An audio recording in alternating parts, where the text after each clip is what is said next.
Bonjour, je m'appelle Angélica Chaubert, je suis professeure des universités, germaniste et philosophe. J'ai récemment publié chez l'Harmattan le livre Géocritique de Nietzsche, France, Allemagne, Europe et au-delà.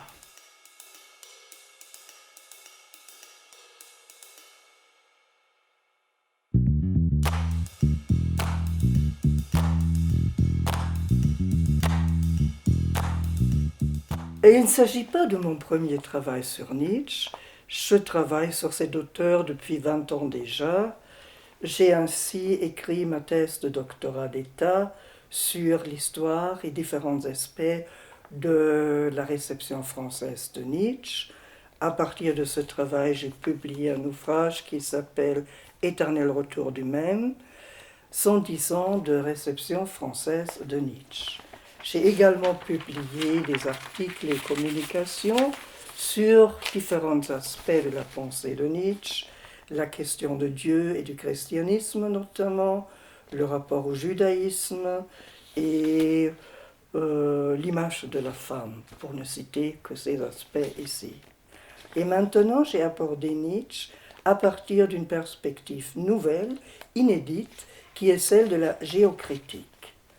Et cela m'a permis à la fois de faire une synthèse de la pensée de Nietzsche et de développer certaines questions qui n'ont pas encore été beaucoup traitées.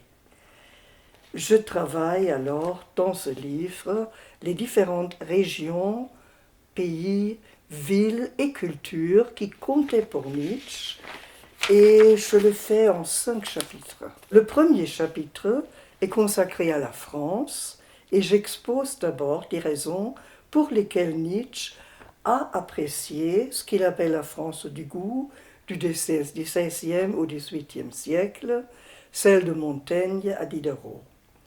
Ensuite, je montre son regard très critique sur la culture française du XIXe siècle, qui, sous l'influence de Wagner, serait devenue à la fois grossière et décadente. Et dans ce contexte, je présente aussi les affinités et les différences entre Nietzsche et Baudelaire. Le second chapitre expose que Nietzsche restait tributaire de l'Allemagne, même s'il souhaitait revenir sur terre en tant que Français. Certes, il critiquait le chauvinisme de l'Empire allemand, mais le lien avec son pays natal apparaît clairement dans ses affinités avec le classicisme de Goethe et de Schiller. Cependant, Nietzsche ne se limite pas à l'espace franco-allemand. Sa réflexion va plus loin. Il englobe l'ensemble de l'Europe, car l'Europe est très importante pour lui. Il critique certes celle qui s'est développée depuis la Révolution française de 1789, mais en même temps il plaide aussi en faveur d'une Europe nouvelle, unifiée et au-delà des nationalismes et de l'antisémitisme. Il présente les différents pays européens à travers les grands noms de la littérature, philosophie, musique et peinture. On retrouve ainsi chez lui Shakespeare, Dostoïevski, Cervantes, Corneille, Beethoven, etc. Et au niveau du plan politique, il met en garde contre des méfaits que peuvent produire le parlementarisme et la presse, et ses réflexions sont toujours d'actualité, comme, à mon avis, l'ensemble de l'œuvre de Nietzsche.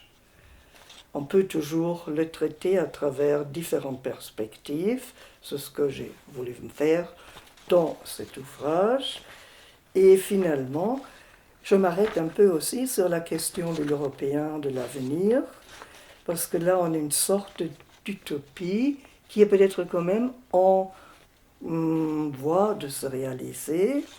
En effet, Nietzsche souhaite les Européens de l'avenir comme des hommes et des femmes capables de dépasser toutes les frontières géographiques et politiques, autant que culturelles et artistiques. Et il appelle ces Européens de l'avenir des exilés, Heimatlose en allemand, et à ce sujet, il se distingue profondément de Martin Heidegger. Certes, dans sa lettre sur l'humanisme, Heidegger écrit que l'absence de patrie deviendra un destin mondial. Mais pour lui, cette absence d'enracinement constitue une perte tragique, tandis que pour Nietzsche, elle est positive, et il l'appelle de ses voeux. Je viens de dire que Nietzsche traverse les frontières, il n'arrête pas sa réflexion aux frontières de l'Europe, mais le dépasse également. Il se prononce sur des cultures extra-européennes, il compare l'Inde, la Chine et quelques aspects de l'islam avec l'Europe, et souvent il effectue un aller-retour entre l'ici et l'ailleurs. D'une certaine manière, on peut dire qu'il précède la sociologie des religions de Max Weber, car il souligne les liens entre culte et culture, tout en le faisant à partir d'une perspective différente. Nietzsche montre que les religions reflètent souvent des données culturelles préexistantes, tandis que Weber analyse l'influence des religions sur les activités économiques. Ajoutons que Nietzsche apprécie en général les hommes d'exception qui arrivent à créer quelque chose de nouveau en tant qu'artiste ou en tant que politicien, mais pour lui, les créateurs, ou plutôt les fondateurs de religions, que ce soit Moïse, Jésus, Bouddha, Lao Tse ou Mahomet, sont avant tout des hommes d'exception, des grands individus, peu importe leur enseignement religieux spécifique. Je viens maintenant au dernier chapitre de mon livre que j'ai intitulé « La Méditerranée » pour plusieurs raisons. Car le bassin méditerranéen est la géosphère de Nietzsche qu'il apprécie le plus parce que dans ce bassin méditerranéen, l'Europe et son au-delà se rencontrent. Et il s'agit d'une contrée hybride dans laquelle se superposent l'imaginaire de Nietzsche et des réalités différentes, concrètes, à la fois culturelles, naturelles, mythologiques et religieuses. Nietzsche décrit ainsi des villes comme Nice et Venise, mais aussi la végétation méditerranéenne, et il ne s'arrête pas devant ce qu'il n'a pas vu, par exemple le désert. Alors il évoque le désert, le décrit comme un espace de grande liberté, bien qu'il ne l'ait pas vu de ses propres yeux. Et cet espace de grande liberté, tel qu'il perçoit le désert, se reflète aussi dans son image de la femme orientale, où il se distingue beaucoup de ses contemporains, par exemple de Delacroix. Alors Nietzsche ne s'intéresse pas à l'espace clos du harem, qui est peuplé de femmes dévouées à leur maître. Les filles du désert, qui enchantent Zarathustra, sont des créatures libres qui pourraient être des cousines du prince libre, comme l'oiseau. Arrivons à la question suivante. Peut-on conclure le tour du monde avec Nietzsche que propose la géocritique de Nietzsche?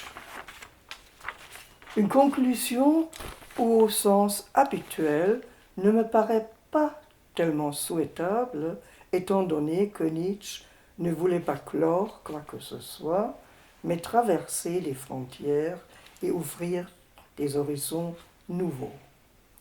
Dans un de ses poèmes, il se définit ainsi comme celui qui voulait traverser la mer en s'envolant avec les oiseaux.